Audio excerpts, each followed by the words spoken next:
Hi, Rich. Thanks for joining me today, friend. Hey, it's good to see you. How you doing? Good, good. I'm happy to be here with you. We're sort of fresh off a few weeks ago, finishing the Microsolidarity course that you and Nati ran, and I really enjoyed that. It was very, very powerful for me, and the learning the framework, and also I love the 2 week format that was just right after doing so many like 5, 6 week courses or whatever. It was precious to have a 2 week course. Uh, really enjoyed that. How was your experience running that cohort? It was cool. I think this is the sixth round or something. And we iterate every time and change it up. But it's getting to the point now where it feels very easy. It's like, oh, it's the thing we do, blah, blah, blah, blah, blah. And both Nati and I get a real pleasure out of the craft of facilitation and making everything just like silky smooth. So I feel like we're at that point now where we're really humming. So it's really fun. But I guess the reason I sort of squint and think about it for a second is the part that I don't enjoy is because we're doing 2 cohorts of like 30 people each. We don't actually get to connect with people really. Yes, we're hosting and sending people off and they're all connecting with each other. And in this group in particular, I really wanted to drop in with people, but didn't really have much of a chance. So I'm left with a little bit of a like, oh. Like I organized the party, but didn't get to dance. Yes, yeah.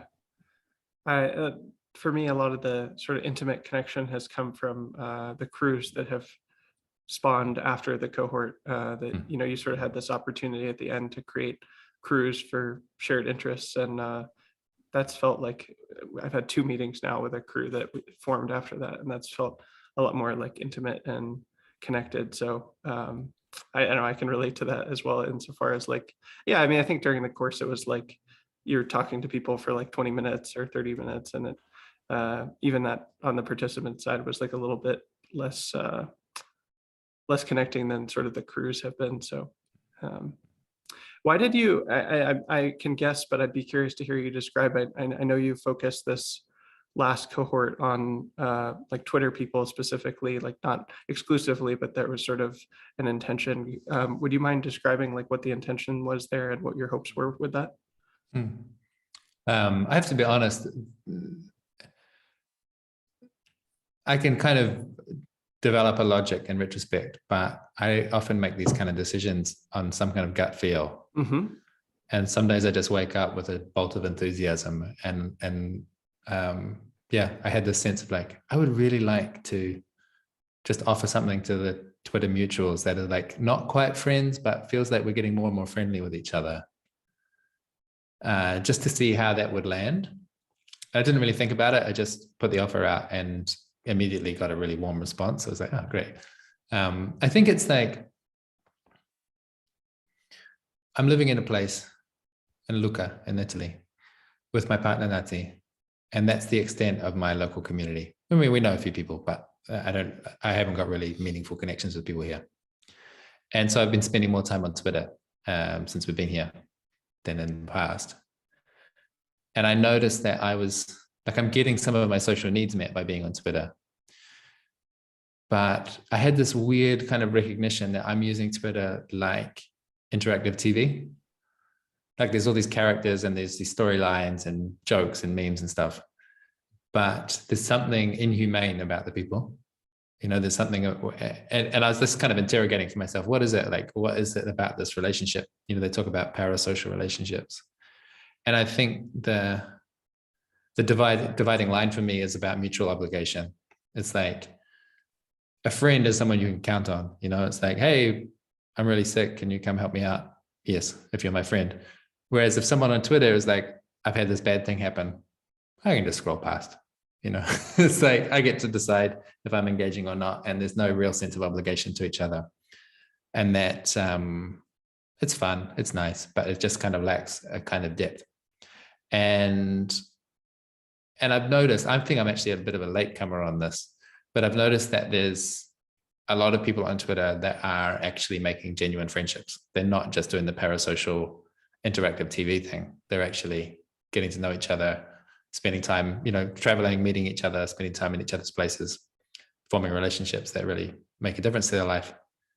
And so I guess I noticed that was an option and started testing it out for myself, and just in little, like little gestures, like sending someone a private message instead of something in public, already that changes the dynamic.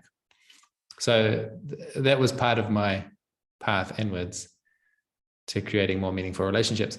And then one of the things I noticed, kind of to my surprise, most of the people I interact with on Twitter don't really know much about me or my credentials, or like what I think I know about myself.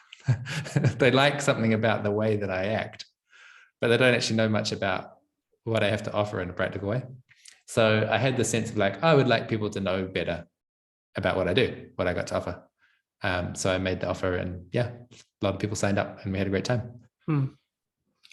Yeah, I love that. I'm already noticing a lot of like sort of second order effects of the framework being available to people in the Twitter sphere. And I think those ripples will continue to sort of proliferate in the months and years to come.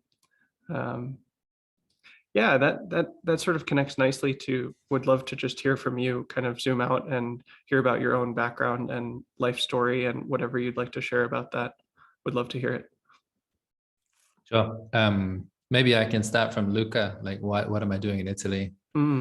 As you can hear, I'm not Italian. I've got one of these weird versions of English accents that is, I've learned to recognize now, actually, this is a particular accent of people that have traveled quite a bunch. It's this like distorted, well, I'm from New Zealand, but it gets distorted by having spent most of the last 6 years outside of New Zealand. And I don't know how to do a proper New Zealand accent anymore. It's this like very distorted thing. But I grew up in the middle of nowhere, right? Like on a farm. I like to ride motorcycles and shoot guns and stuff. And we were like in a small town in New Zealand. So not just, New Zealand's already remote, but then in a small part of it. And then we were raised in this quite peculiar Christian church. So that's also remote in terms of kind of cultural norms. It's quite, if you imagine like the Netherlands in 1950 or something, it's kind of, that was how we grew up.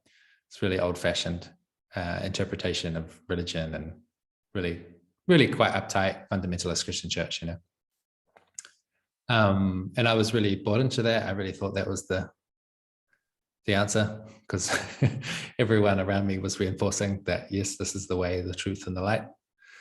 And then I kind of moved out of home, went to the big city of Wellington, which is like 300,000 people.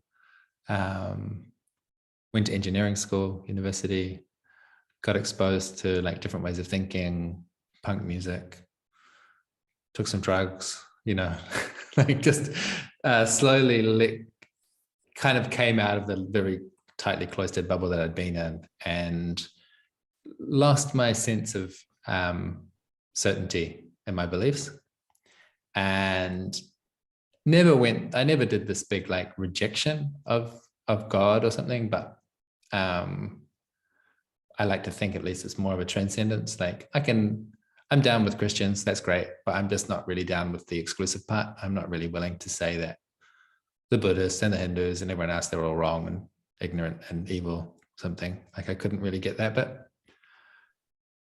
And so the process of coming out of that fundamentalist faith also was coming out of community. So eventually I got excommunicated from our church, which is interpreted differently by different people, but it kind of means I'm going to hell. It's kind of like the official stamp that says I'm apostate, because I was given the truth and then I chucked it away. My family's not so intense about it, so like I've still got a pretty good relationship with my family, but a lot of the other church people, I'm officially a bad guy. So I lost all of my community. And I guess that has been motivating a lot of what I've been doing since, because leaving a fundamentalist, not even just fundamentalist, but leaving a like comprehensive faith tradition is kind of shitty. Like it's what the world has on offer. It's not that appealing. Like, it's just a lot of uncertainty and subjectivity and fluidity and like strife and kind of impossible questions and paradoxes and stuff, and no good answers. That's kind of what you get when you leave the church. It's not that nice. So I had a hard few years of being disconnected from people and not really knowing how to fit in anywhere or like what was true or yeah. And then the Occupy movement kicked off in 2011, and that just, yeah, supercharged me, just really activated me in a way that I had never really been activated before. I just got super inspired by this amazing self-organizing community that came out of nowhere, like both in the local context in Wellington, but also in the global context of being part of a network of 1,000 cities, people under this banner, very vague banner called Occupy. Suddenly I was plugged in again. You know, it's like, there's a new community. It's much more tolerant. It's much more pluralistic. There's many more different ways of thinking going on. And at least in our local context, there was like this constant debate, this collision between different ways of thinking, different perspectives, people from all sorts of different parts of different life stories. And no one was too concerned about being right or like finding the one true thing, but more like what happens when we collide all these different perspectives together. And that was just so inspiring and such a healing kind of contrast to what I'd been raised with, this singular narrative about everything, you know, one answer for every question you come up with, there's always an answer. This was just like this flourishing of the questions in a really fun way. And I got to witness firsthand collective intelligence as a superorganism, you know, that a group with the right process and the right amount of trust can just become superhuman. It just has this kind of brilliance and yeah, it kind of humbled me in a way. Like, I'm not that humble of a person, but the humility is like, it showed me over and over again that it doesn't matter what the topic is, I'm never going to be the smartest person on the topic. Like, no individual is going to be the smartest person. The smartest person is always going to be a well-oiled group. Like, our perspectives are always so limited.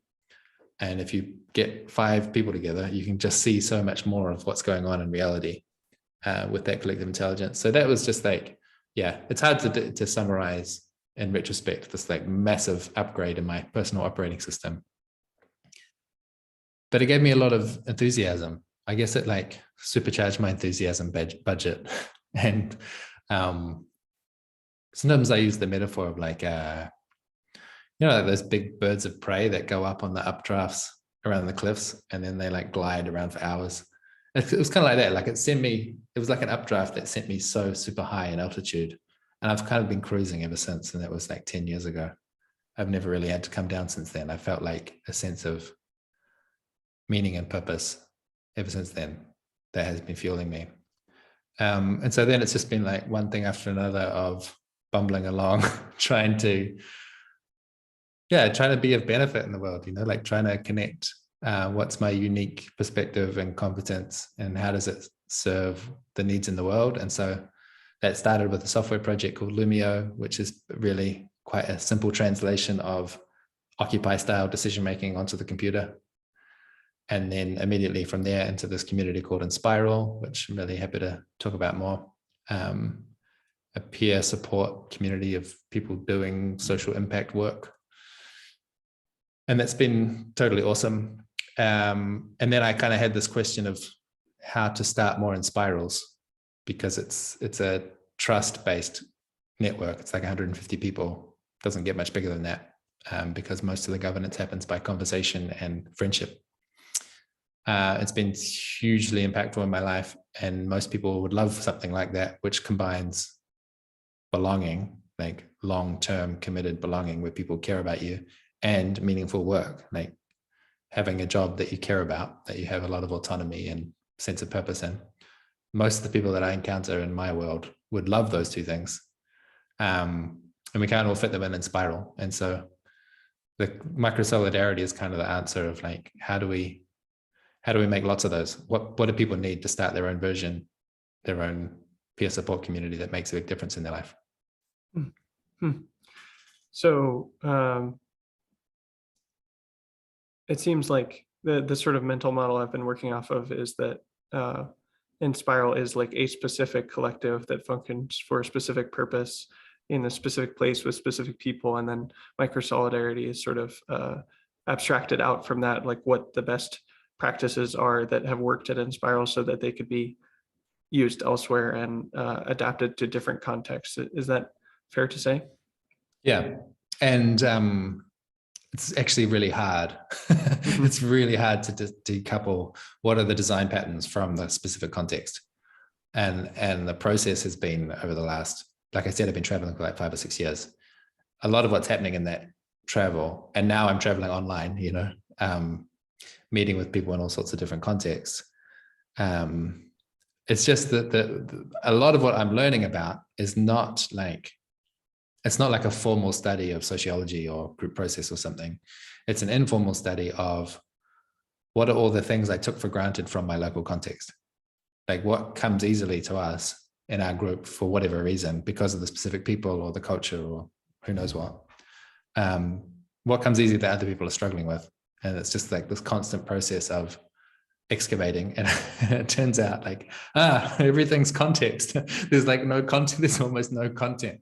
And when I actually got to stripping out what's the actual content, it's like, you should organize in groups of 5 people. Yeah. Ta-da! That's the whole thing. Like meet in small groups regularly. Yeah. I think the biggest sort of download is quite small that I got from Microsolidarity, but like is extremely impactful, which was like to like bound the time that your small group meets. It's like, whoa, that's why groups fail or have problems after times, because like the intention shifts or the people change or whatever. But if you bound the time, like that we're going to do this for a month or 3 months or whatever, that has some power to like, like revisit it afterwards and so on. And that alone was like totally worth the course experience of like, oh, that will be very helpful to bound the time that this small group meets. I think about that as an example of a container. And I've been really attentive lately to the way that it seems like all growth, all development happens inside of a container. You know, it's like babies don't just grow in the air, like, you know, they're incubated in the womb. And even when we're adults and we're like developing in different ways, there's a lot of work you have to do on your own, in a sense. Like you have to do, you can't expect someone else to do it for you, a lot of this internal development. But still, it seems like there are other people involved in creating the context for your growth. And so the small group can be a context for an individual to grow, but also the time container as well. And saying like, these people for this time, and then in a month, it might be different people, it might be different time, different purpose, different configuration. Yeah. I'd be curious to hear any like sort of stories or learnings that you had as you've had this adaptation process, like things maybe that you thought were essential that proved not to be, or things that you didn't know were essential but turned out to be, or like anything that really surprised you or something like that.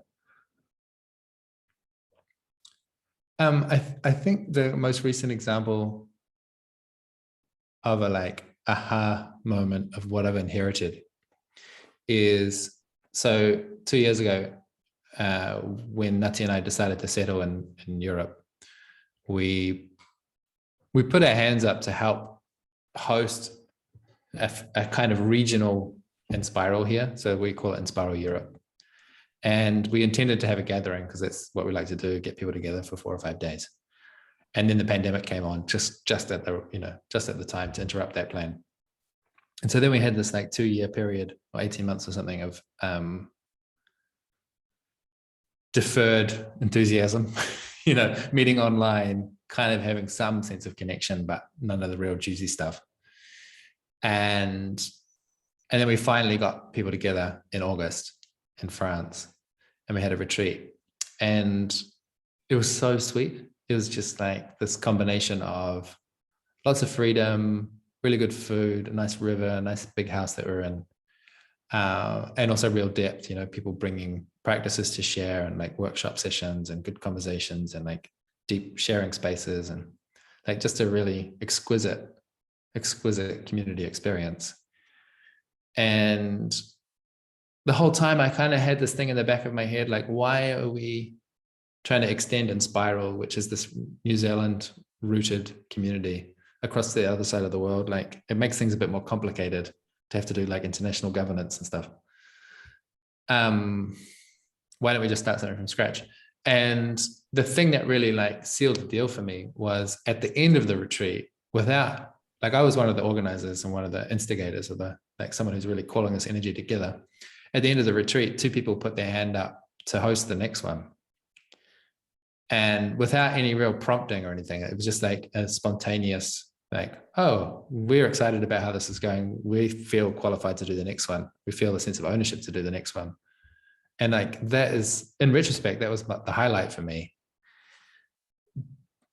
I mean, and the fact that I trust them, like I trust their competence and their character and everything to do the job as well. Like, I'm really happy that they get to take a turn leading and I'll just be a participant in the next one.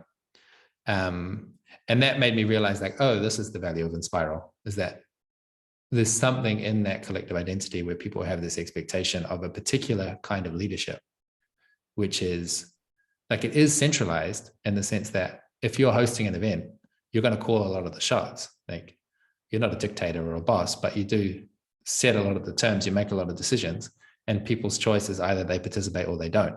We're not doing a lot of consensus building all the time about what's this event going to look like.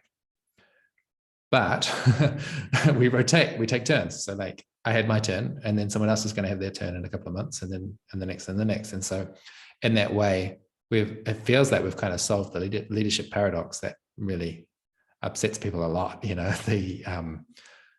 going to do everything by consensus. Either we're going to have this kind of strict hierarchy, and it's like, no, we're not going to do either of those things.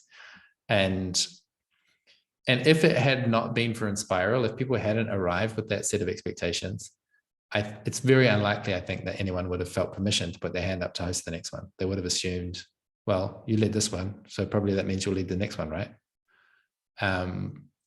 So that's an example of something that I kind of took for granted, because it's been that way for the last 10 years that I've been participating in Enspiral, that there's been this real focus on shared leadership. And it made me, it's one of these things where it's like, oh, right, this needs to be written down. Like, people need to know that this is a thing, that this is actually a very specific approach, a very specific set of practices. And there's a lineage now, at least of 10 years, and it's connected to the deeper lineage than that as well. But that there is best practice, there's a track record here of this working. So that's kind of the work now that I'm on, is just, okay, I've done that first layer of saying you should meet in small groups. But then there's the second layer. There is a bunch of nuance around leadership and conflict and accountability, and how does someone qualify to be taking on these leadership positions. All that kind of stuff is kind of living in my implicit, I've got some knowledge or guesses or hunches that live in my tummy. I'm in the process now of like articulating all that stuff and sharing it. Mm-hmm, mm-hmm. That has me curious about, like, sort of zooming out again, like how you think about your time and projects currently, like big picture, sort of how you're balancing the different efforts you're doing and how they relate to each other. I don't know. Yeah. Let's find out. I had, like, when I first published the Microsolidarity proposal, it's the end of 2018, and it opens with this really apocalyptic framing. And because at the time I was really committed to this thing of like, hey, everyone, it's the end of the world. It's time to get on with something different. Don't you think it's important that we stop killing the planet? And, which I still think it's important that we stop killing the planet and try a different way of living, in harmony with the rest of nature instead of always fighting it. But just the way that things have changed, or the way that I've changed in the last 3 years, it feels less useful to repeat this apocalyptic framing. Like I think we're now in this phase where people are getting scolded a lot from different sources about like, I don't know, it feels like there's this kind of energy of you should feel bad or ashamed or scared or something about the future. And I just don't think that's very generative. So, so I'm trying to, like, the work that I'm in is like trying to be of benefit. That's the big project, trying to move through space, encounter people, and leave them a little better than I found them. And do that in a way that is also leaving me better, that it's not, that it's win-win, that we're both growing through the process, that it's not like I'm getting exhausted. And that's the big project. And as it manifests, it's like, I seem to have a lot of opinions and some amount of expertise, and I don't know which one's which, but a lot of opinions on communities and organizational design and how to get organized when it's kind of like once you say, I don't want a traditional hierarchy, if you've already said that, then I've got a lot of opinions about what comes next. I don't want to convince anyone to get rid of the hierarchy, but once they've crossed that threshold, then I've got a lot to say on the topic. And so the way it all fits together is like Lumio is a software platform that non-hierarchical groups use for decision making.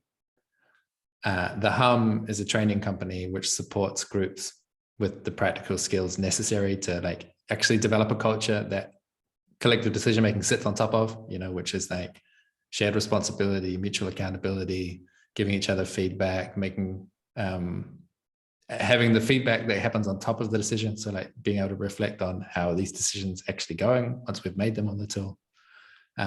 So there's that kind of more social intervention rather than a technical intervention. And then Microsolidarity is like, I want to be in a network of communities. I want to be surrounded by peers who have committed themselves to the path of holding community. And by community, I really mean what I call the congregation scale. So like 50 to 150 people. There's a specific set of skills and challenges to be one of the people in the middle of that, holding it together. I want to be surrounded by a really awesome community of peers that are learning how to do that well. And so that's currently where I'm at with the Microsolidarity network, is like activating these community founders so that they can support me. Because I've been feeling a bit lonely, as in so many people having opinions about how organizations should be different, or about how communities should be different, or society should be different, but very few people with experience at that medium sort of scale. So I want to help people get activated on that, and so we can learn from each other, because it seems really important somehow. But yeah, like I think as you can hear me describe it, it's not a particularly coherent, doesn't feel particularly coherent as a vision. It's more like I said, I wake up in the morning and what calls me, I do that for a bit, and then I move on to the next thing. Yeah, sure. Me too. It's nice to just kind of get an overview of what the different things are and how they fit together. And would it, coming back to this, you talked about the Microsolidarity proposal having sort of this apocalyptic framing, or we talked about it over the summer on Twitter as like memes being laced in. And is it fair to say, like, I'm hearing from you almost that it was sort of like a strategic shift to talk about it differently, where it's like, well, these things may still be true, I may still hold them this way, but it's not useful to shame people or scold people. It doesn't have any benefit. And so it sounds like it's not so much of a shift of like, oh, there's a different future that's possible, or I'm seeing something different, but just this is what's beneficial or useful. Is that true?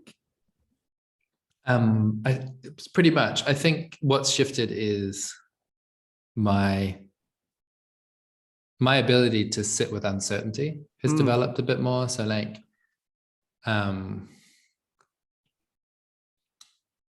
it did feel very important a few years ago, like all the way from 2006 was the first time I think that there was a report from the UN about we're in the 6th mass extinction. It was the first time that I had sort of heard of that concept, 2006.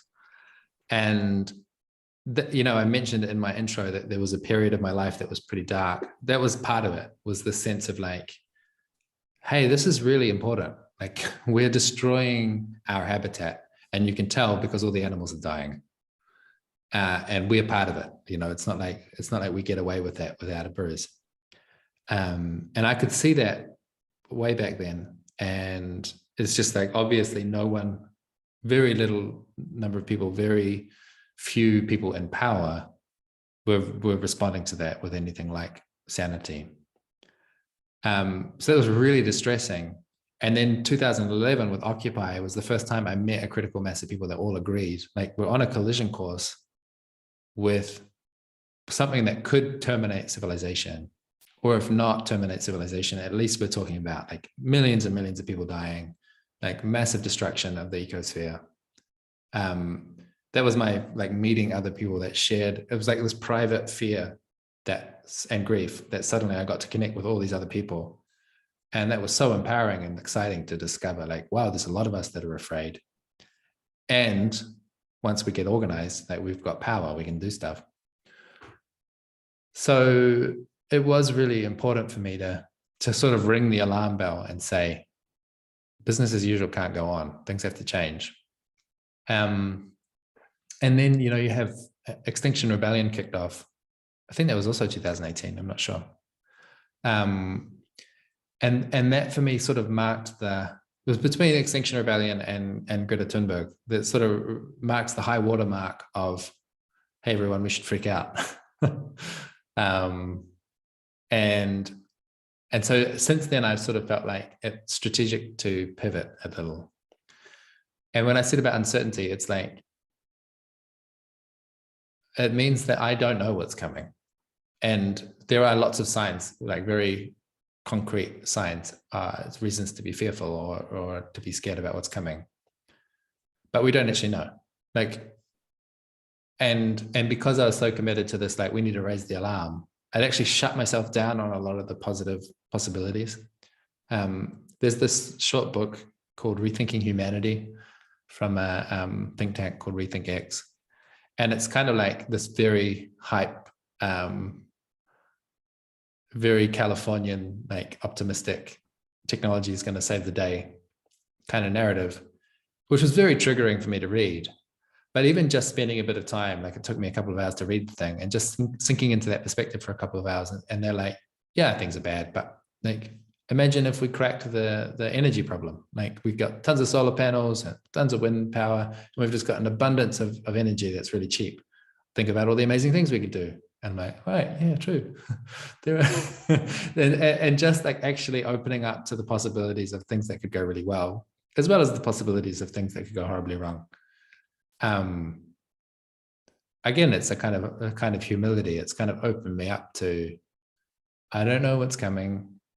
And I have this deep psychological urge to latch on to a sense of certainty and construct a story. Oh, it's the end of the world. Collapse, collapse, collapse. Existential risk.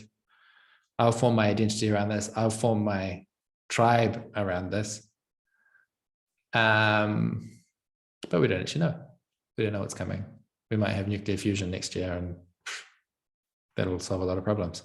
There might be aliens, and who knows what's going to come next. And I've just found it, for me, it's really useful to be in a space of possibility and not to get there by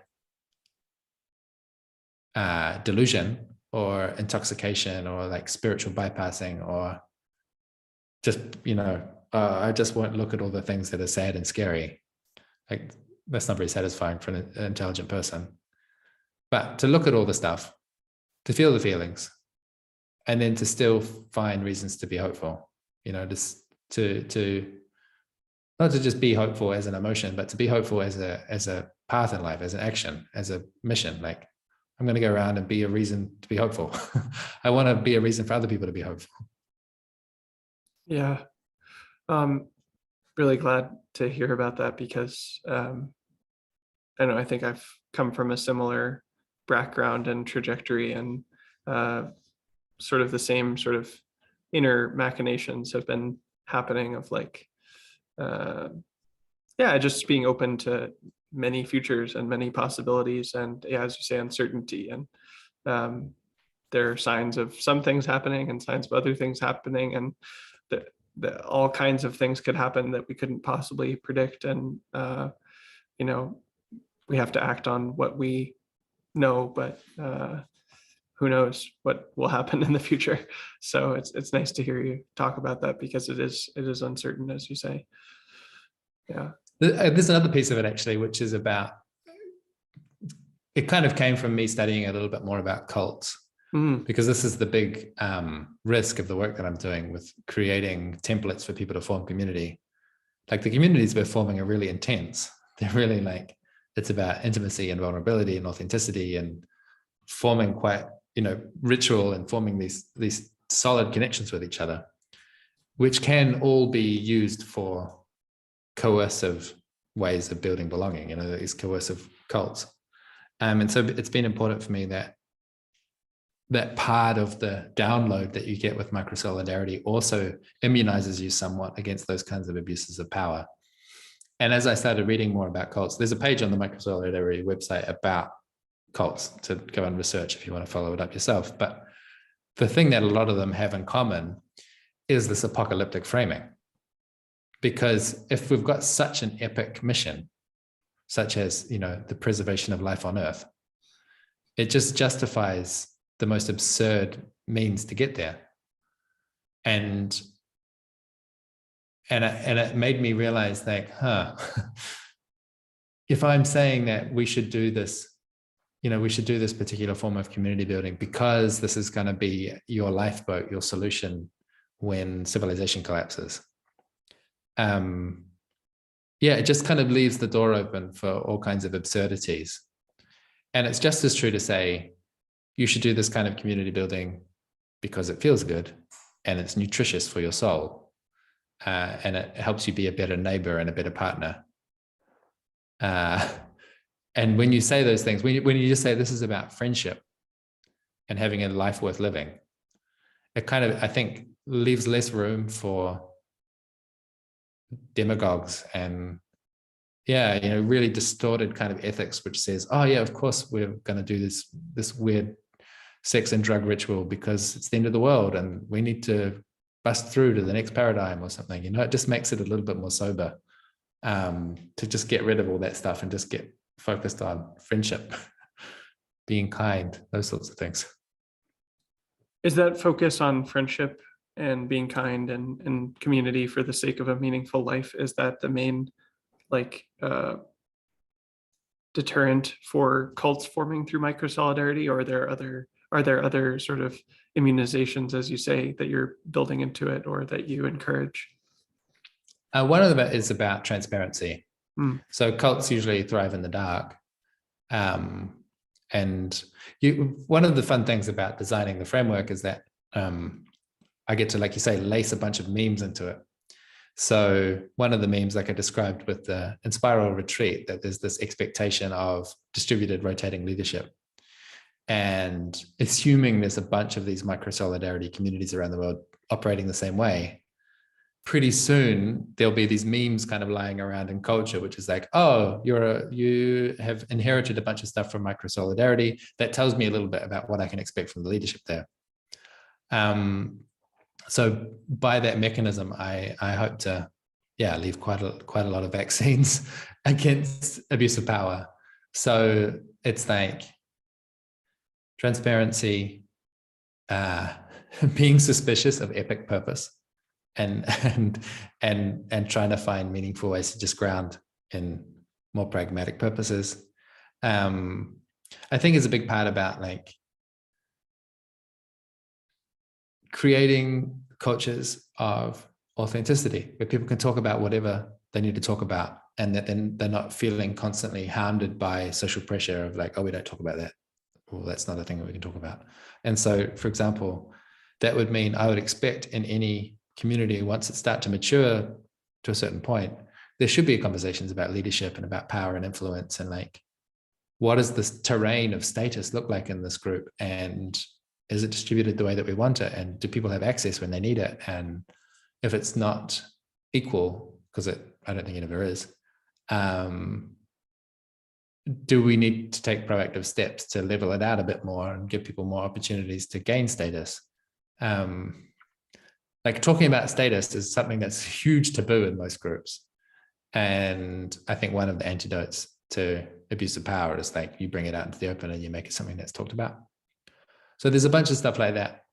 And then also the other part is really focusing on empowering the small group. That like the small group's kind of where all the action is, not the large group. It's not about 100 people all surrounding one special figure. It's about a few slightly special figures just creating the context for all the small groups to form, and that's where the attention is. The attention is not on the organizing, hosting people. They're kind of functionary, you know. Mm-hmm. I'm curious.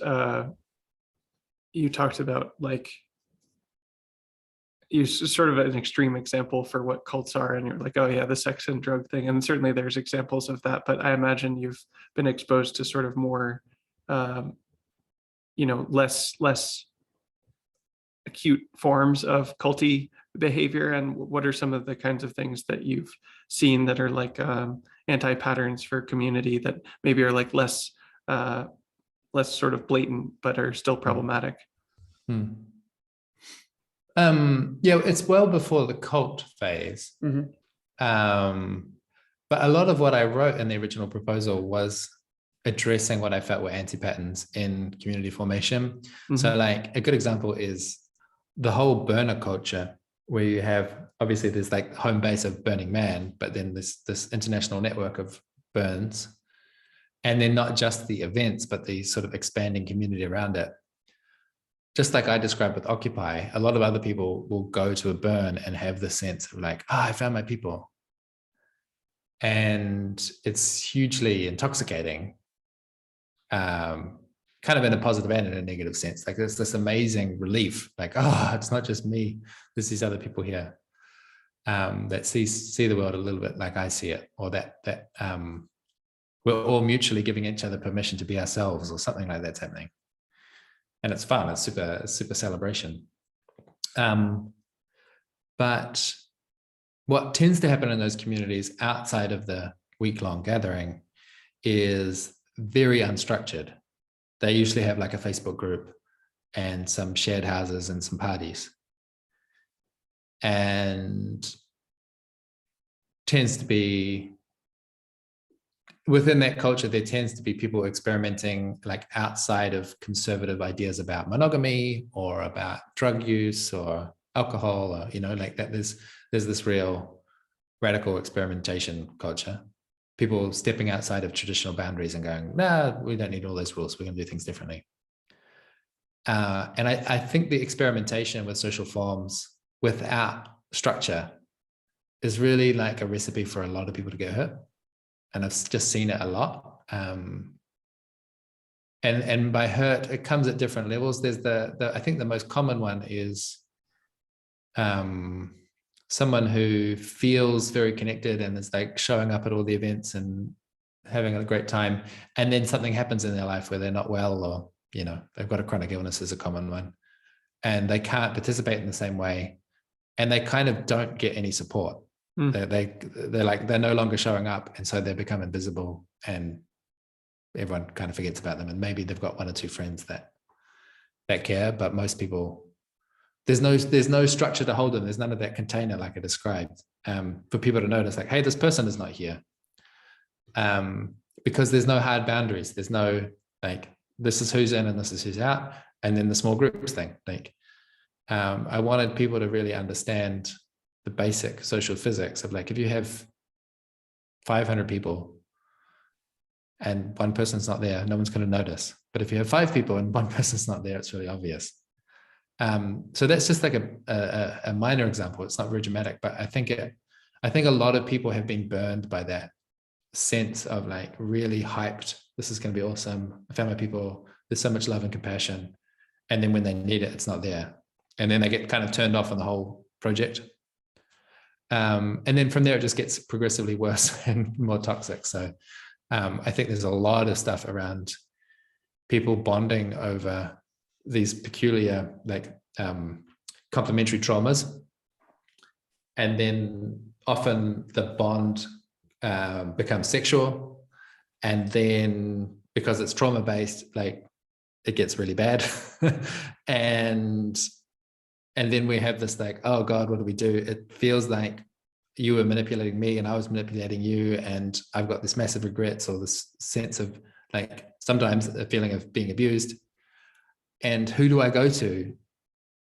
Like, who are the elders that I turn to for advice or accountability or justice? Like, oh, we have to invent some kind of community accountability process, which tends to be extremely expensive in terms of people's attention and their emotional energy, and like burns a whole ton of social capital. And like, yeah, not knowing how to handle the ugliness of sexuality, like that's just torched so many people. And again, they're like, oh, this community actually sucks. It's actually really dangerous.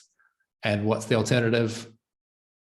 This modern life of having an atomic family with a picket fence, and, you know, just disconnect from that whole thing because it broke my heart.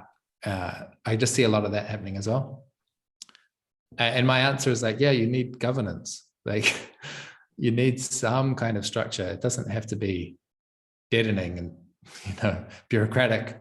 But we need containers. We need the ability to go like, hey, something went down here that was no good. And how do we rebuild trust and make amends? How do we give each other difficult feedback? What's the role of like punishment versus forgiveness? Like, I think we need both of those things for a really thriving community. But if there's no structure, if there's no like organizational memory, if there's no constitutional mechanisms, you're just kind of relying on the vibe or the particular personality of the people that are involved, or like the rumor mill to kind of do its work. And none of those, I think, are really effective in the long run. And so if we're building alternative social forms that are going to go the distance, like they actually really need a lot of evolution. There's a lot of parts that need to really work. And if you look at like churches, for example, they evolved all those parts, you know, like the church that I grew up in had lots of different components to become a long-term sustainable thing. And it's not just a story about God or Christianity. It's like specific organizational forms that make a whole organism that has different organs and that it can last a long time.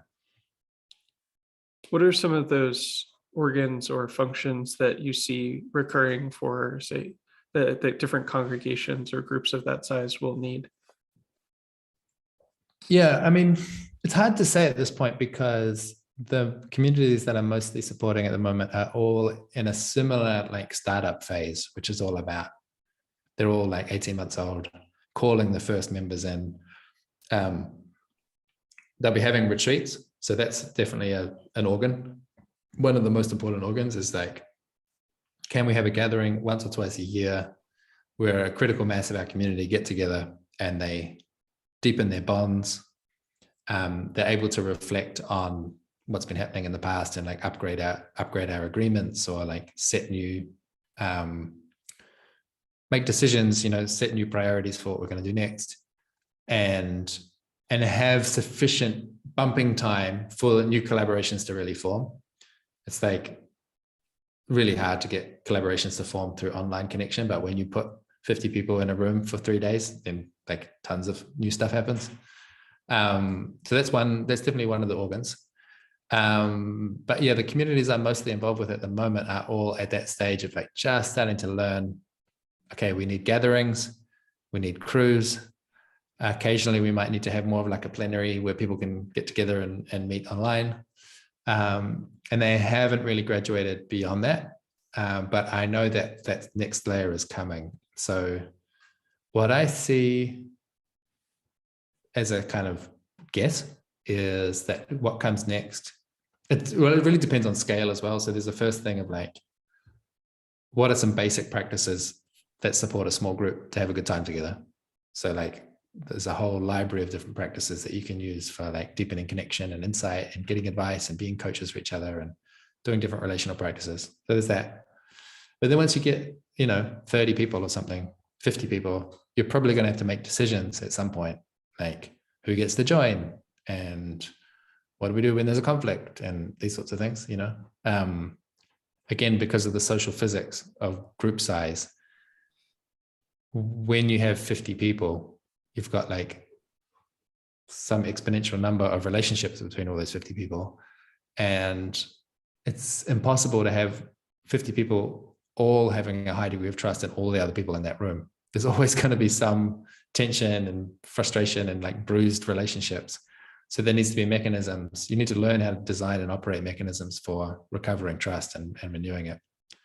So there's like all of these skills and techniques that need to come in, so that it's at a certain scale, there will probably be a small group who's dedicated to conflict mediation and transformation, good vibes, you know, like how do we restore the vibes when things get difficult? And then there's a money thing as well. So both just like organizing events involves money, but also for me, part of the aspiration for a lot of these groups is about our working life.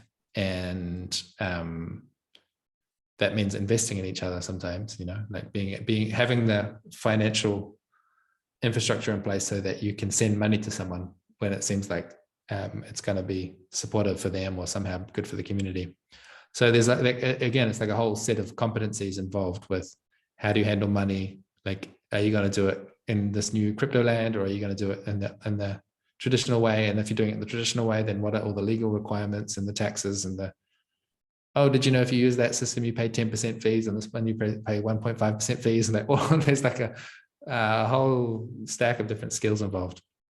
And how do we want to accommodate people who don't have money? And, you know, so it's a bit like a village where over time, like a thriving village is going to have the baker and the butcher and, you know, all these different kind of skills that need to come online.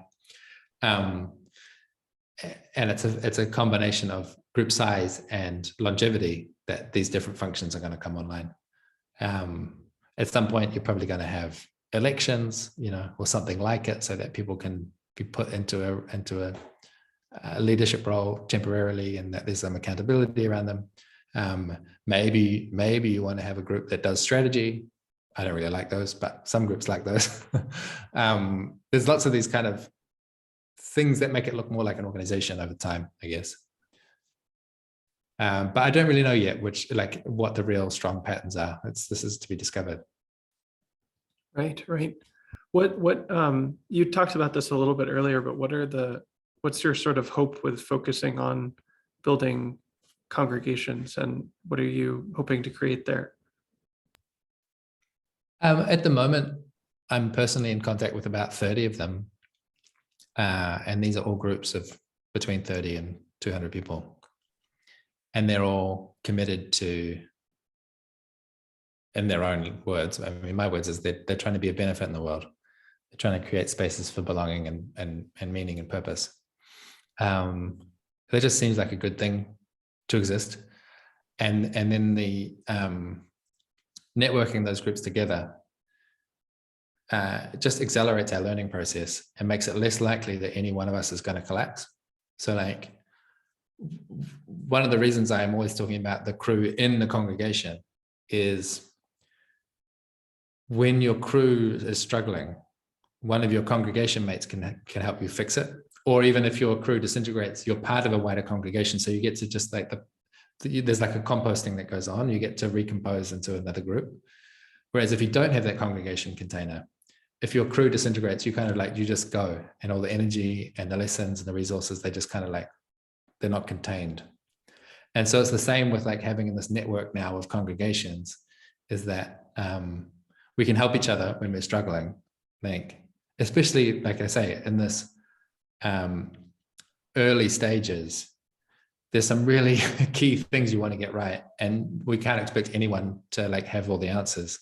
So when you're struggling with like financial situation or the power dynamics of like, oh, this founder is really good, but also a bit of a power tripper, like what do we do about that? It'd be really good to have peers to help debug these things. And then as they mature a bit, I just think of it as like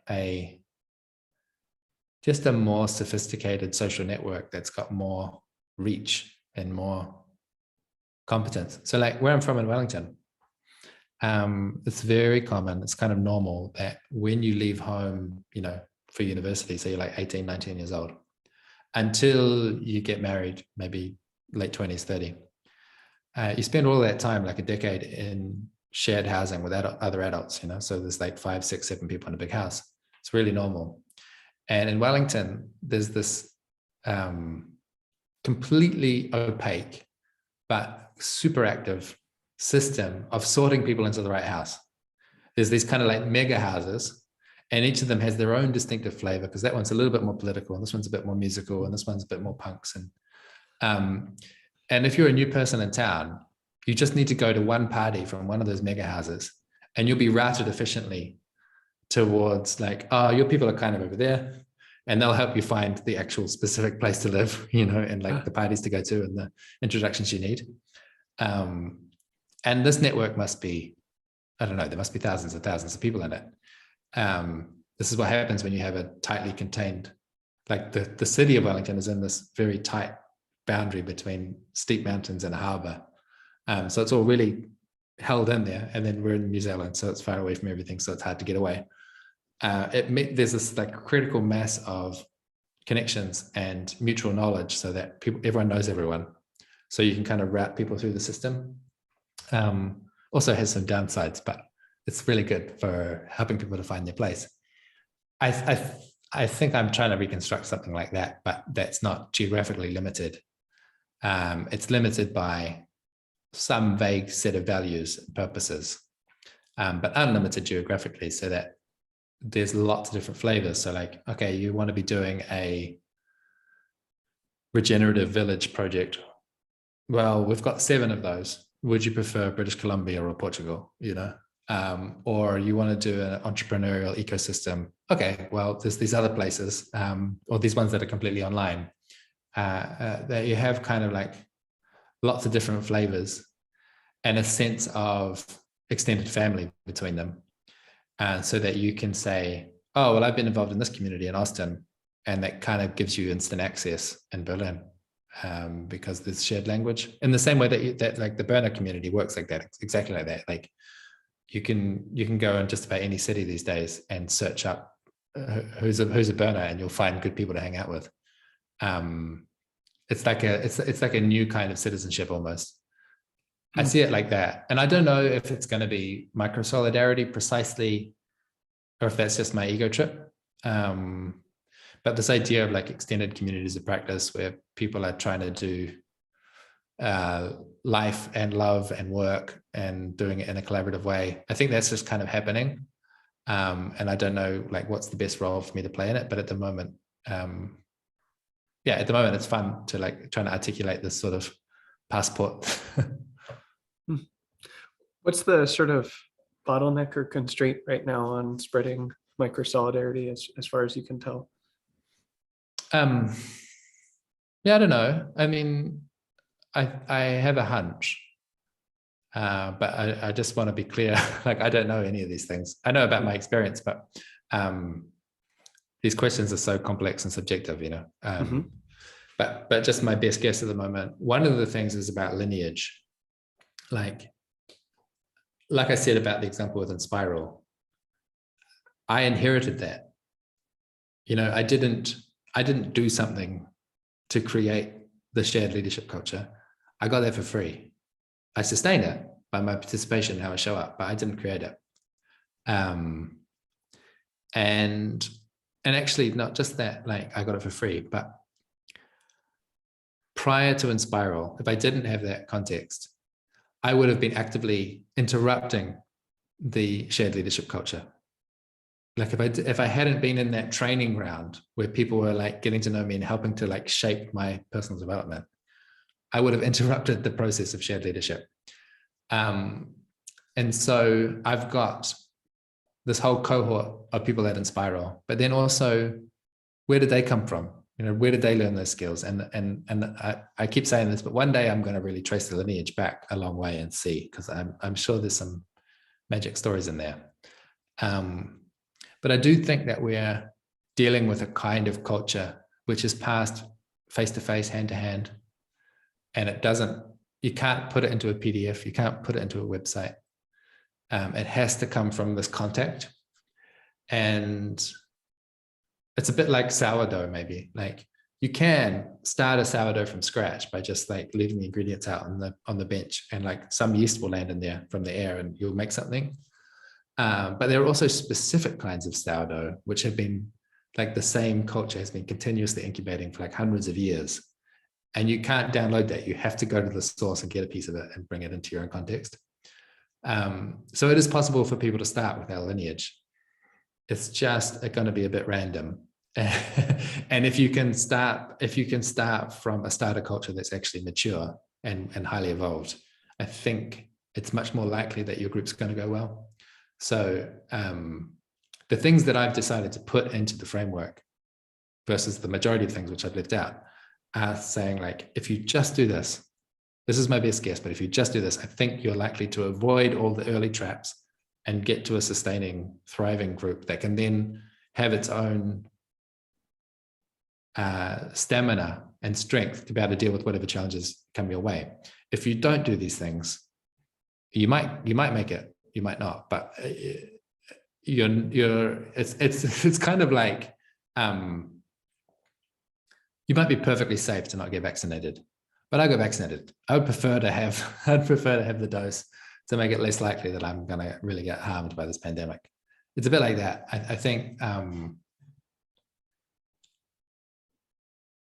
there's something really special about what happened in New Zealand.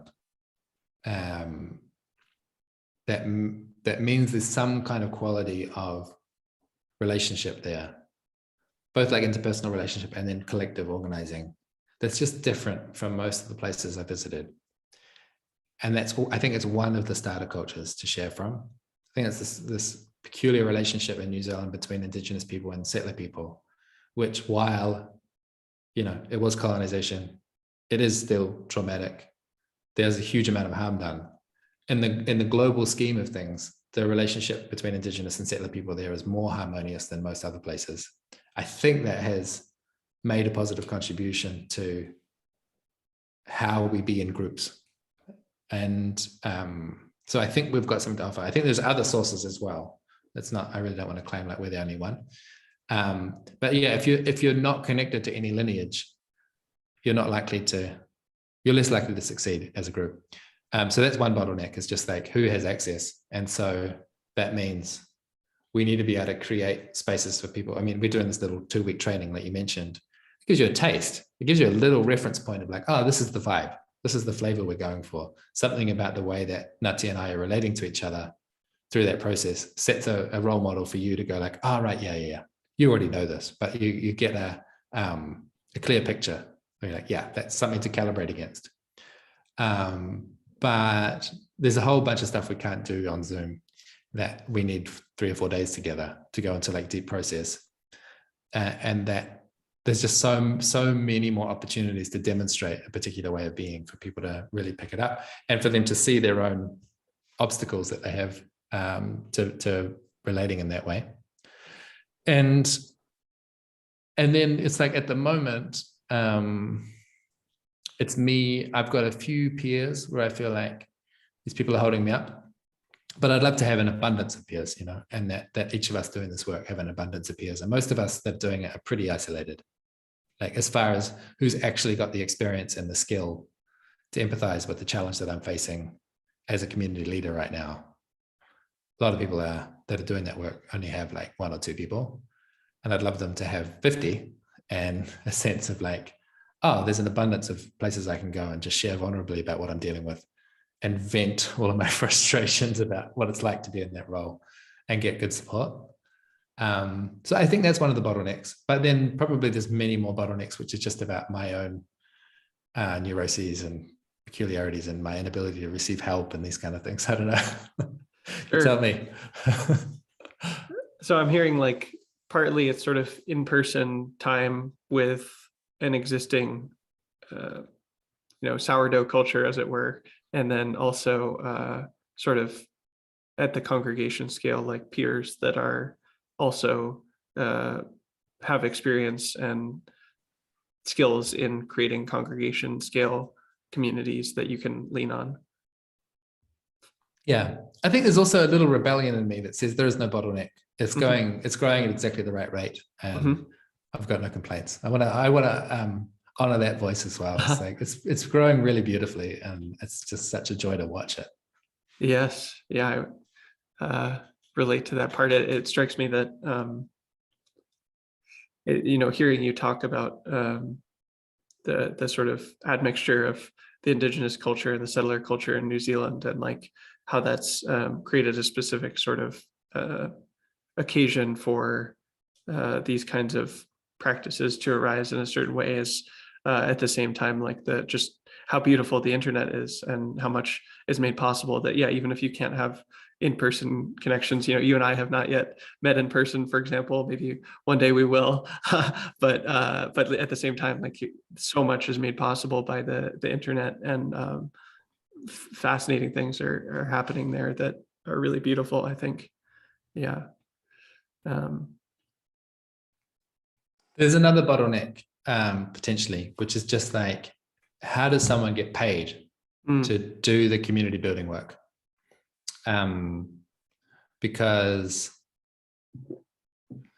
at Enspiral, most of my community building has been resourced out of spare time and a sense of like, people have been very generous with me, so I'm going to be generous back to the community, and I'm willing to volunteer, which is fine. It's good. There's a lot of benefit to doing things that way. But if we want people to really commit to the hard job of like holding a community together for multiple years, they need an income. And it's like, yeah, I'm getting some income from running trainings. That's one source, but you have to, that's kind of an investment to be able to get to that point. I'd really love it, and this is a kind of short-term dream that I think could come true. I'd love to be in a position where I can basically qualify community builders and say, hey, we've got this fund, and now this is your job, and you're paid at least a basic wage to just, this is your thing now. You don't have to hustle for money. Like, you just make the community go good. I think that would make a big difference if people were able to treat it as their main job and not just doing it on the evenings and weekends. Because we're really asking for an extremely skilled job with a lot of commitment.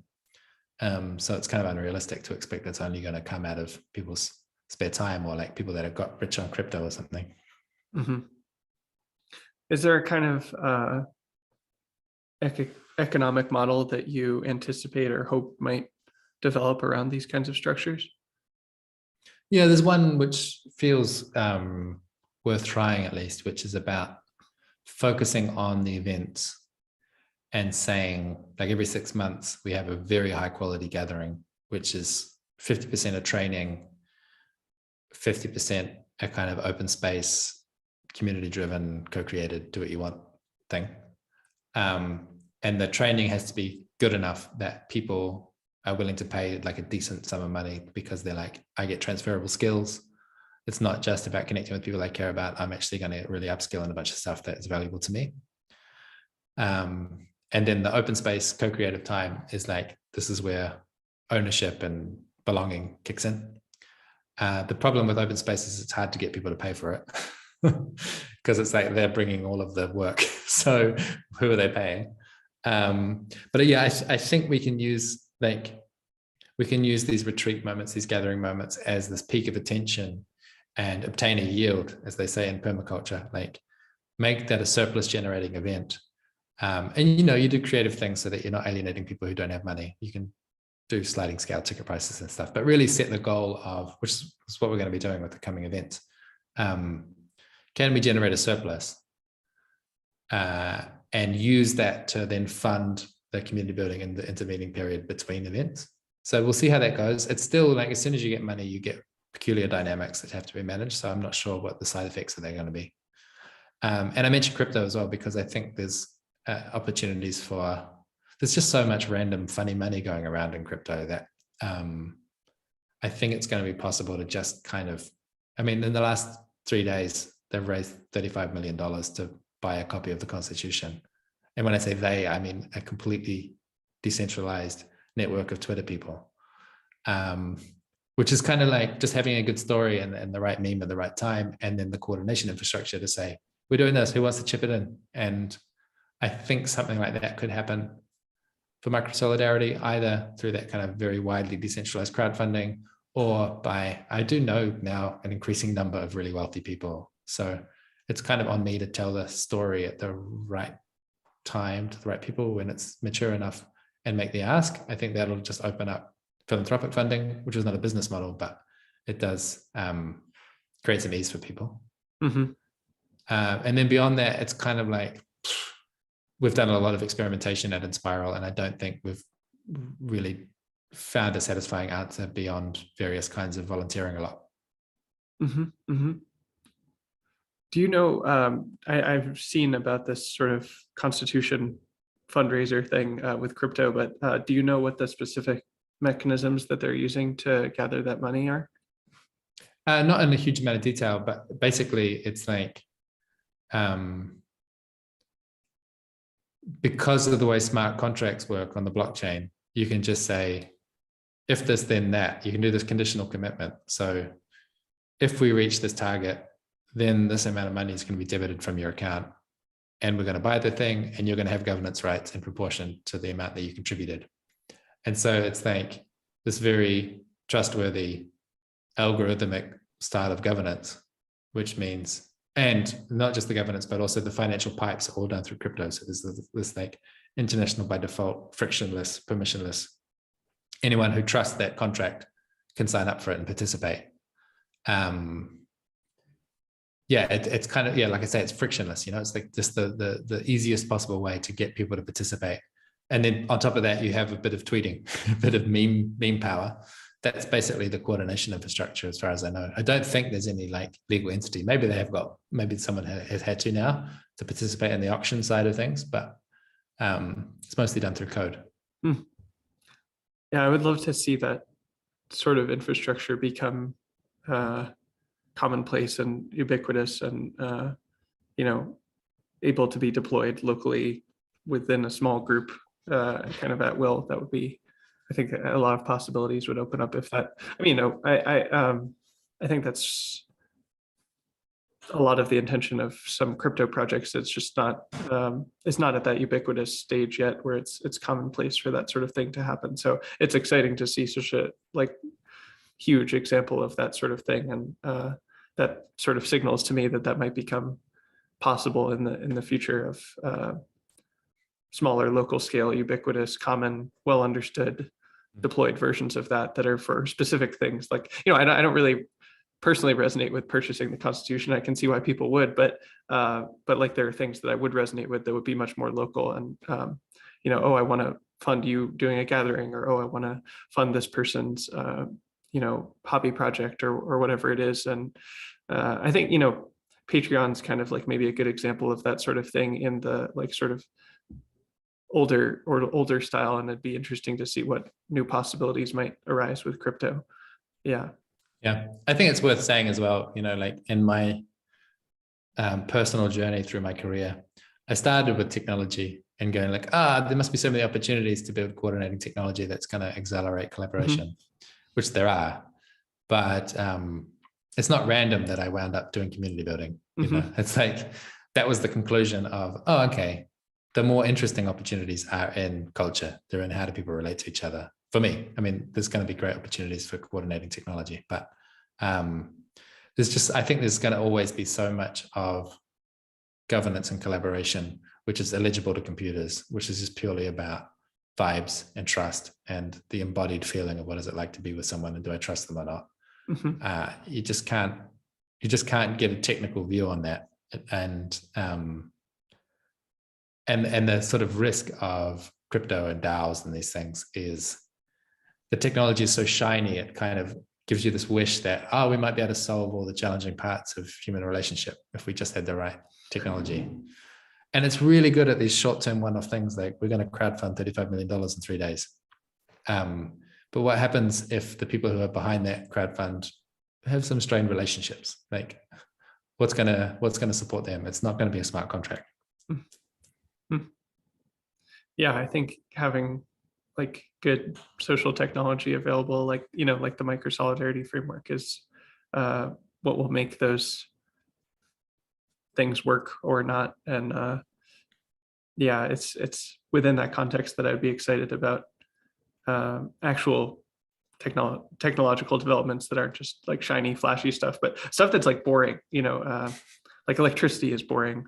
At this point, Zoom is boring, right? Like there's no spectacle to us getting on a Zoom call to have this conversation. Like that's the kind of ubiquity that I'd want. And in that place, I think really good, strong social technologies would be have their place of, yeah, this is how we meet in small groups, and this is what a caller is, or an intention, or yeah, we're going to bound this to a certain time, or whatever. And within that, like that's the conditions for good consequences to arise, I think.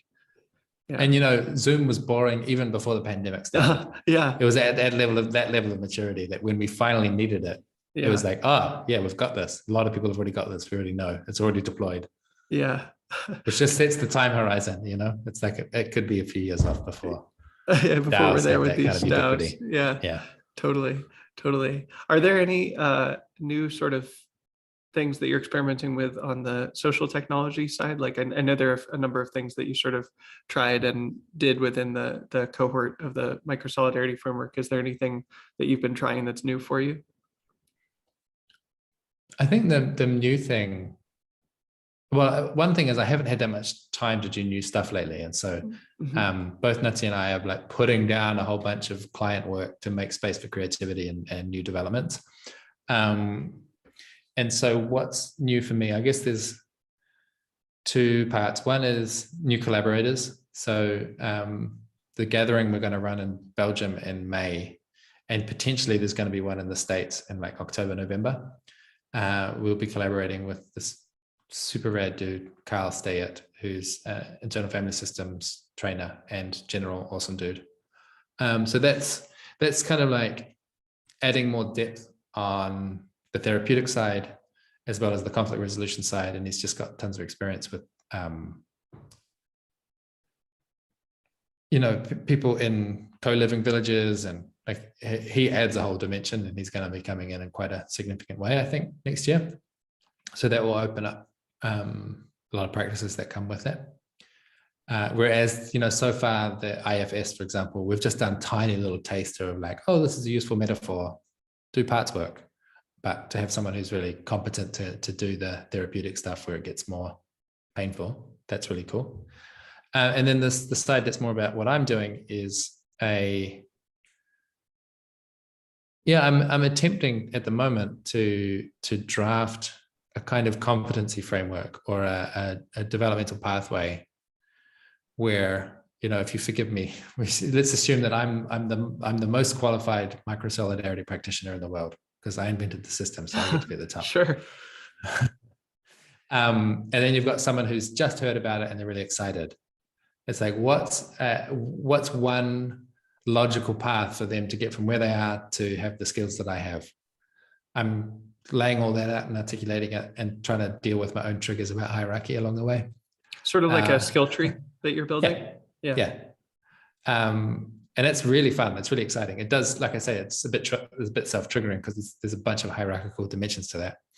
So it's one thing to articulate the skills, and then another to like put how do we immunize this against coercive power dynamics? That's the next layer that goes on top of it. But that's coming together in a way that I'm quite excited about, because this process is just like ever increasing clarity, removing the implicit, removing my own internal bias or just like assumptions, and putting them on paper where people can see them. And it's like, oh, I do that. Right. Okay.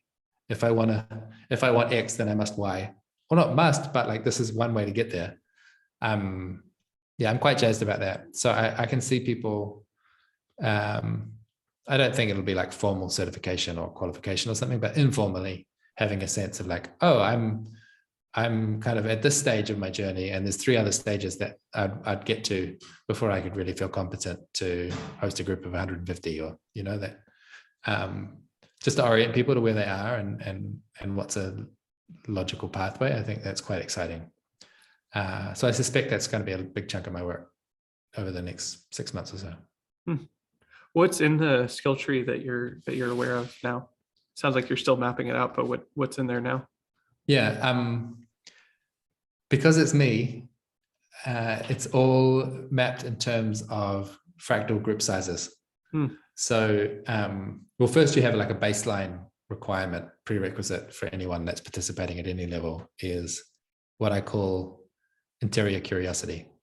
And there's lots of language for this thing, but it's like both the capacity and the willingness to look inwards. So for example, say there's a conflict. Are you completely attached to what's happening outside of you, or are you also able to interrogate yourself? I'm not even talking about taking responsibility. I mean, like, can you describe the feelings that are happening for you while you're in this conflict? You know, that's the baseline. Can you look inwards? Do you have some curiosity about what's happening inside of you, or are you completely focused outwards? Because that, in our work with groups, Nati and I, over the last 5 years, there's a small number of people, but a noticeable number of people that are not willing or not able to do that, or at least not able in that context where we've met them. And we just can't really help if you're not willing to do that bit or not able to do that part. That's like the baseline requirement, which you can cultivate in so many different ways, right? Like meditation practices and therapy and having good role models and parenting and like lots of different stuff. And then from there, it just kind of goes up in order of group size. So there's what do you need? What are the skills you need to host a crew? Not much. Some facilitation, like basic facilitation of, this is the process we're going to run. I got all your emails together. I scheduled a meeting. I got the Zoom thing. You know, there's like, there's not a huge amount, but I've been on a few calls lately where the person calling didn't know the basics, and they're really painful and it feels like a waste of time. It's very demotivating. So there's like some basic skills there that are required before you can host a crew. And before you're really competent as a crew host, you probably just need to do that a bunch of times. You just need some experience. And you'll know you're competent when other people enthusiastically recommend you for the role. You know, when people are like, yeah, you'll be great at that. And so that's we're talking like 5 people. And 5 people, you're playing on the easy level because it's quite easy to develop shared context. Like there's this really great interview, which I recommend, between Robin Dunbar on the Jim Rutt show, came out recently. And he really explains the magic of 5 people. For example, he says, Shakespeare never wrote a scene with more than 5 people talking to each other, because he could tell, he knew from his observation of humans, like 5 people can hold mutual shared context of all the other 5 people, their perspectives, but 7 people can't. So if you're at a table with 5 and then 2 other people sit down, the conversation will always split into 2 or 3 groups, because we just can't keep state with 5 people. Or we can, but you need an agenda and a facilitator and like all these prosthetic structures to help keep context. So working at that group of 5 level is easy because you can all just come into sync with each other, and you don't even need to describe what that state is. It's just held implicitly in the field between you. So then there's a whole bunch of skills that happen that you need once you hit 50 people, or 15 maybe even, where you no longer have that easy level, where you have to hold state, which might involve writing things down, making decisions, having some kind of communication technology, having some way of orienting people when they show up. And like I said, trust is going to break down at a certain level. So then you need skills of conflict mediation. And the bigger the group gets, the more you're going to need systems of accountability and, like I said, money systems. There's all these kind of like, basically, the more people you involve, the more skills are going to be required. So what I'm doing is trying to set some thresholds and say, if you've done this much, you should be qualified to do this really well. And once you feel competent there, then try the next thing. This is the next challenge for you. And there's somewhere around 50 or 150 people where I feel I need to be surrounded by peers that I don't have more than like 3 of, where I feel like they've really mastered the game. I've got some in New Zealand, but I mean in Europe. So I'm articulating all of this, the skill tree, so that I can have some more competent friends to play with. And part of the reason for this is, like, to put it glibly, I don't really care about someone's opinion about how society should be organized differently if they don't know how to organize 50 people.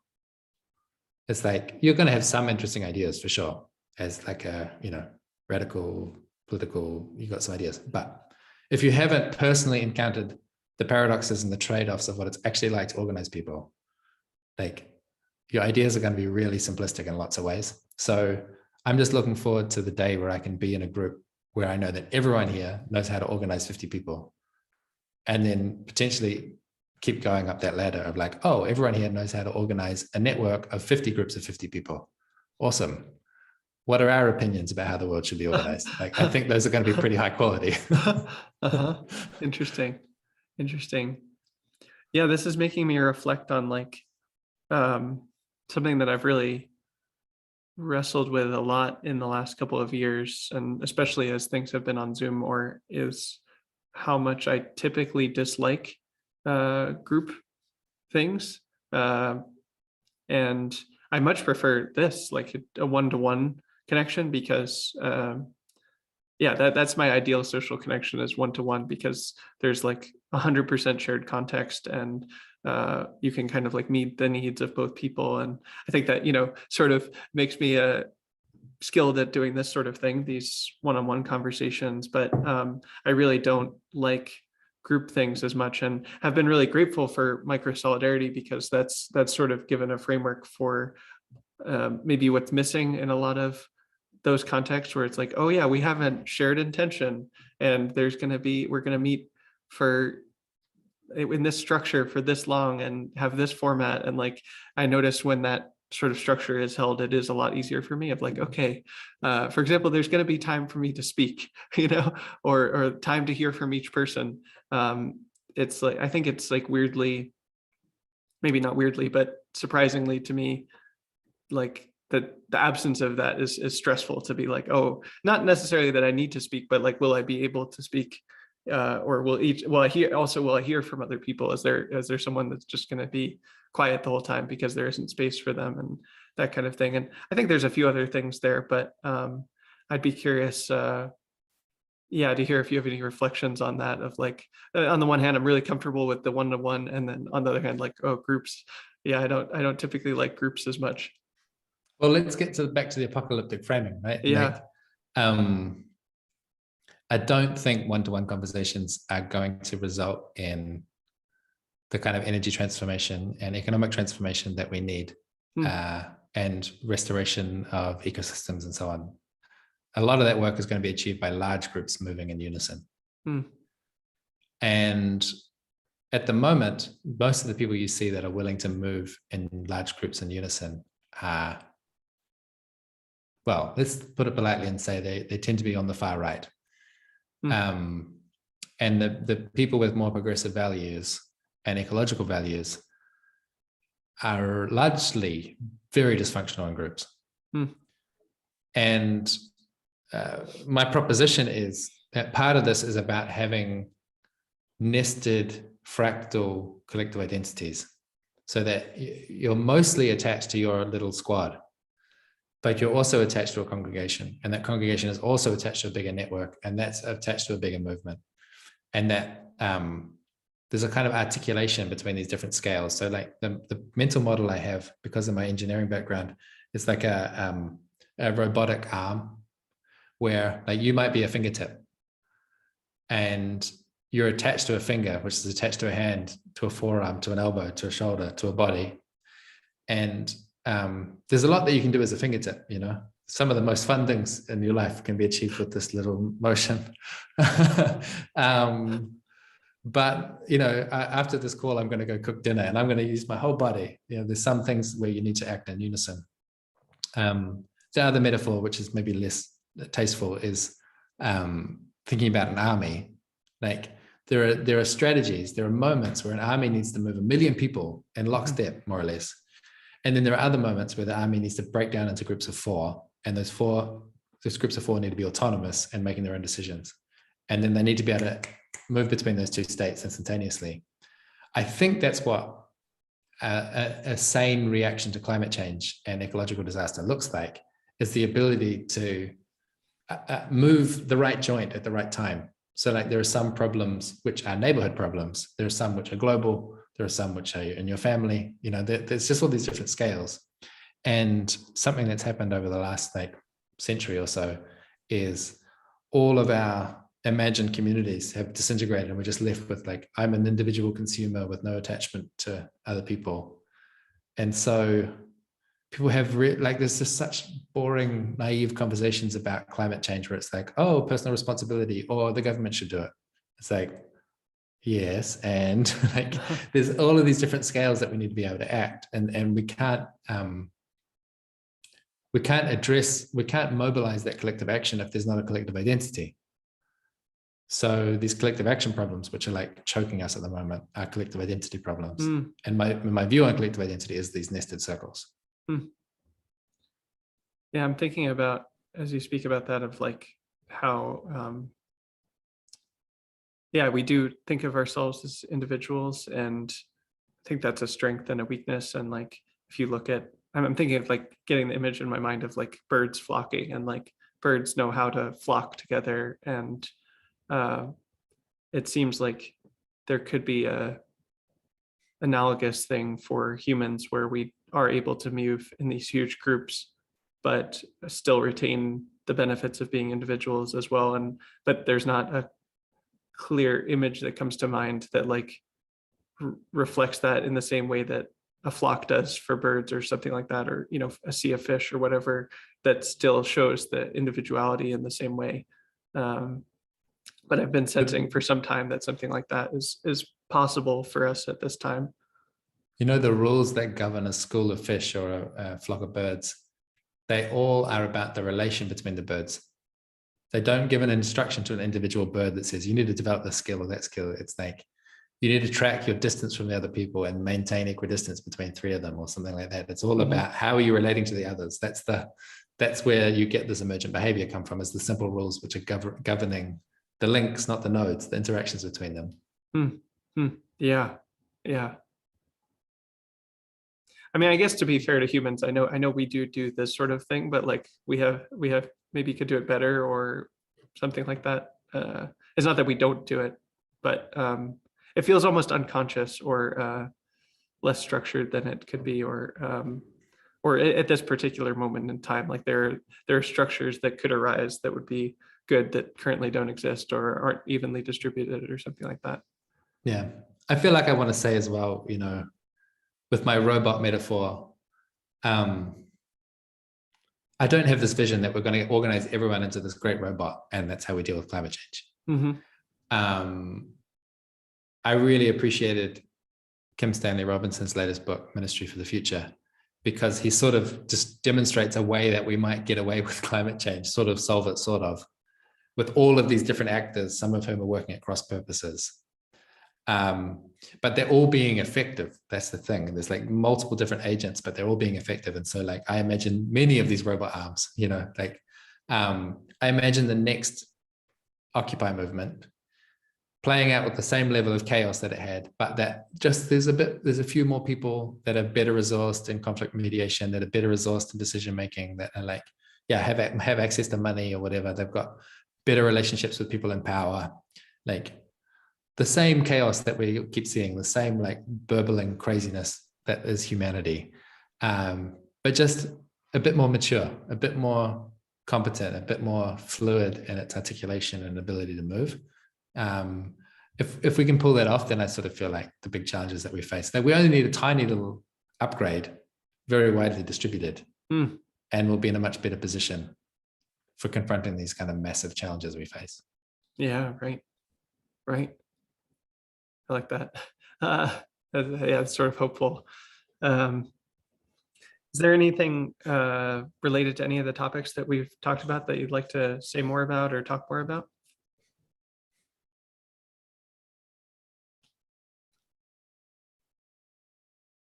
I don't think so. I think most of the stuff at the moment is like, I'm in a phase where I really just need time without distraction to write a whole bunch of stuff and then publish it and then look forward to people upgrading it by their responses. So there's all these like half-finished thoughts which don't really feel ready to share. I think the main thing on my mind is like, yeah, we did that cohort of Twitter people coming in and joining us and making more meaningful connections. And I imagine that a good number of your audience are part of the Twitter extended archipelago of in-groups. And I just want to call to them, like, do the friendship thing, take the take that risk, like make that step to move beyond superficial, enjoyable but superficial relationships, and actually do a bit of mutual exposure and mutual obligation. It's really good stuff. And also really planting the seed of like, we're going to be gathering in Belgium in May. We're probably going to be gathering maybe in Vermont is my vision, in maybe the first week of November next year. Wow, Vermont. Like it's not firmly committed yet, but I really want to anchor these places and say like, come in fam, let's get together, let's make it work. Because yeah, I do feel hopeful when I look to the side and see there's a lot of us with our hearts pointing in the same direction and starting to work out how to put our hands and our minds to work as well. Like it's really exciting. And yeah, I want to extend my hospitality to a lot of people and then reciprocate and have their hospitality extended in the opposite direction. Beautiful. Thank you all. I'm excited to hear about the meetup in Vermont. It's sort of been a home to me for many years, so I'll keep my eyes on that. And yeah, thank you for talking with me today. It's lovely to hear more about kind of the background for these things and sort of connect some dots. And I've been enjoying applying them to, in my own context, and we'll be continuing to do that. So thank you for talking with me today.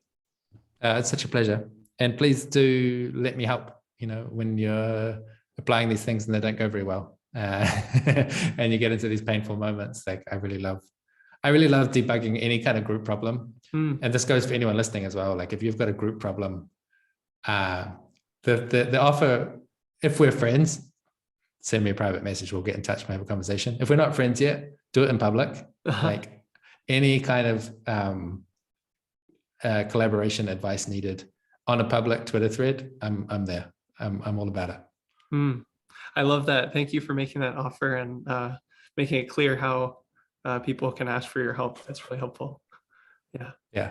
It's funny. It's very specific for me. Like if I get a message from someone I don't know, it feels like work if it's private. But if it's public, it's like, yeah, I've got ideas about this. Let me tell you. Totally. Yeah, we all have our stuff around this, the things that work for us and things that don't. So appreciate you knowing what works for you. Yeah.